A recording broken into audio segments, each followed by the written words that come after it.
हरे कृष्ण। स्वागत है आपका हमारे YouTube चैनल भक्ति सागर में। एक बार की बात है, धर्मराज युधिष्ठिर कहने लगे कि भगवान, मैंने ज्येष्ठ शुक्ल एकादशी के व्रत का महात्म्य सुना। अब कृपया आषाढ़ कृष्ण एकादशी की कथा सुनाइए। इसका नाम क्या है, महात्म्य क्या है, यह भी बताइए। श्री कृष्ण कहने लगे कि हे राजन, आषाढ़ कृष्ण एकादशी का नाम योगिनी है। इसके व्रत से समस्त पाप नष्ट हो जाते हैं। यह इस लोक में भोग और परलोक में मुक्ति देने वाली है। यह तीनों लोकों में प्रसिद्ध है। मैं तुमसे पुराणों में वर्णन की हुई कथा कहता हूँ, ध्यान पूर्वक सुनो। स्वर्गधाम में अलकापुरी नामक नगरी में कुबेर नाम का एक राजा रहता था। वह शिव भक्त था। वह प्रतिदिन शिव की पूजा किया करता था। हेम नाम का एक माली पूजन के लिए उसके यहाँ फूल लाया करता था। हेम की विशालाक्षी नाम की सुंदर स्त्री थी। एक दिन वह मानसरोवर में पुष्प तो ले आया, लेकिन कामासक्त होने के कारण वह अपनी स्त्री से हास्य विनोद तथा रमण करने लगा। इधर राजा उसकी दोपहर तक राह देखता रहा। अंत में राजा कुबेर ने सेवकों को आज्ञा दी कि तुम लोग जाकर माली के न आने का कारण पता करो, क्योंकि वह अभी तक पुष्प लेकर नहीं आया। सेवकों ने कहा कि महाराज, वह पापी अतिकामी है, अपनी स्त्री के साथ हास्य विनोद और रमण कर रहा होगा। यह सुनकर कुबेर ने क्रोधित होकर उसे बुलाया। हेममाली राजा के भय से कांपता हुआ उपस्थित हुआ।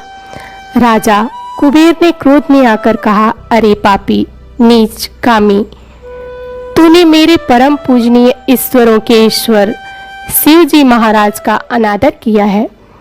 इसलिए मैं तुझे शाप देता हूँ कि तू स्त्री का वियोग सहेगा और मृत्युलोक में जाकर कोढ़ी होगा।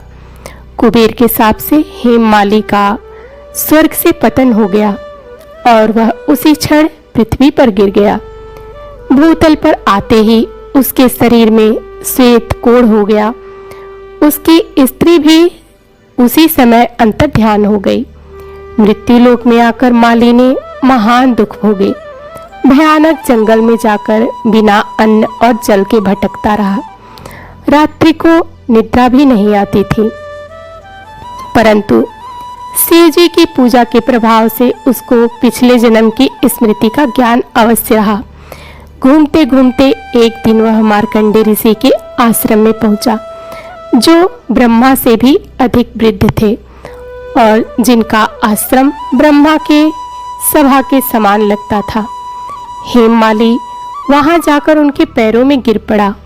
उसे देखकर मार्कंडे ऋषि बोले, तुमने ऐसा कौन सा पाप किया है जिसके प्रभाव से यह हालत हो गई है। हेममाली ने सारा वृतांत कह सुनाया। यह सुनकर ऋषि बोले, निश्चित ही तूने मेरे सन्मुख सत्य वचन कहे हैं, इसलिए तेरे उद्धार के लिए मैं एक व्रत बताता हूँ।